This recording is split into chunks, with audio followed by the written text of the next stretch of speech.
Hello guys, আপনাদের উদ্দেশ্যে কিছু কথা বলি শুনেন। এই দেখেন, এটা হলো গিয়ে দেশি শসা। দেখেন গোটা গোটা গোটা গোটা আছে, এটা একদম দেশি শসা, কিন্তু হাইব্রিড না। যেটা হাইব্রিড ওটা খাইতে বেশি স্বাদ লাগে না, আর দেশিটা অনেক স্বাদ। আচ্ছা ঠিক আছে গেল। এটা হলো কলা গাছের থোর। এটা আপনার কি দেখা বলো? চিংড়ি মাছ। চিংড়ি মাছ। চিংড়ি মাছ দেখা অনেক স্বাদ লাগে। কলা গাছের থোর চিনে রাখেন, কলা গাছের থোর চিংড়ি মাছ দেখা অনেক স্বাদ।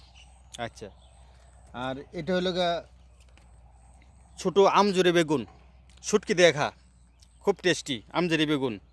হুম, তারপরে দেখেন এটা হলো গা গুল বেগুন।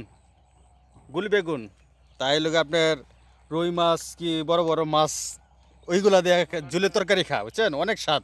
দেশি বেগুন সবগুলা দেশি, অনেক টেস্টি জিনিস খেতে পারলাম।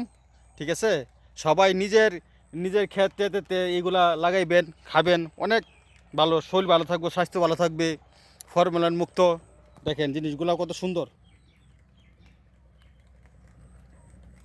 সবাই নিজে করে খাওয়ার চেষ্টা হুম, করবে। ঠিক আছে, রাখি, এখন বৃষ্টি আইতেছে। আসসালামু আলাইকুম, আল্লাহ হাফেজ।